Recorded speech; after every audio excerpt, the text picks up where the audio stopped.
Hello, and welcome to another Mainframe Solutions Systems Management session brought to you by BMC. My name is Mike Frost, and I'm a senior software consultant with BMC. In today's session, we'll be looking at using dynamic explain with MainView for DB2. Let's go ahead and get started. The first thing we're going to want to do is access our 3270 session. Once we access 3270, we want to go ahead and log into MainView. Once in MainView, we're going to go ahead and select MainView for DB2. Here's option D, and then 1 for MainView for DB2. And we'll use a context of all for this presentation. We'll go ahead and hit enter using our SSID of BBCS. Now, once in MainView for DB2, the first thing we want to do is go to thread activity and select current threads. Once in current threads, we can see all the active threads currently on our system. Here, we're going to identify the thread that we're running that we want to look at with dynamic explain. For this activity, I'm going to go ahead and context to my DJJ1 system because I know that's the system that the thread I'm looking to use dynamic explain is running. Now that I've context over, I can see that I have a thread of RDA MXF-A running. To drill into that, all I have to do is select the correlation ID and hit enter, or I can double click on the hyperlink. And now I'm inside of the duser view. This gives me detailed user statuses. To use the explain function, all I have to do is double click on the explain hyperlink. Now from within the explain hyperlink, I have some selections.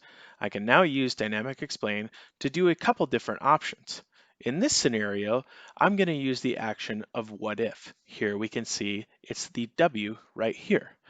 The what if allows us to change our current SQL to make adjustments and see how changes to the SQL will impact how the current thread is acting.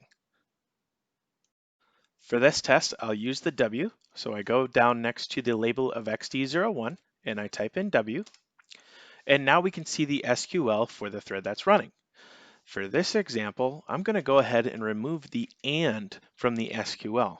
This is going to dramatically widen the search criteria for this SQL statement.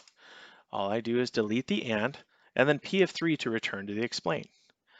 Now, as you can see, I can see what the new cost rate would be if I remove that and. You can see the original XD01 has a cost rate of 18,75005, where the new SQL statement, where we remove the and thus widened our search criteria, has dramatically increased in a cost rate, now at 5017233. So this gives us an excellent example of how a simple change to our SQL code can either dramatically improve or can make our SQL statements much worse.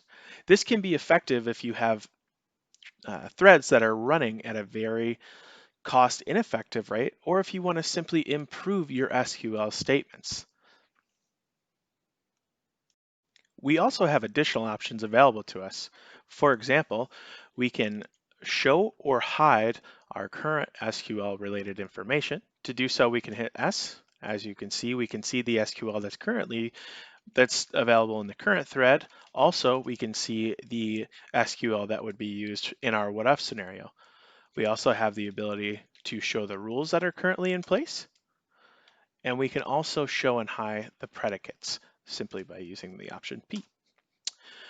So as you can see, we have a lot of options available to us in this dynamic explain. It's a very useful tool for those of us who are monitoring DB2 threads and want to make changes to the SQL, but are unsure of how those changes will affect our systems. Here we can do basically example scenarios and see how simple changes to our SQL can either improve or make our threads worse. I recommend going out and playing with this feature to see how it could impact your SQL and then make changes related to that. That does it for today's session looking at dynamic explain within MainView for DB2.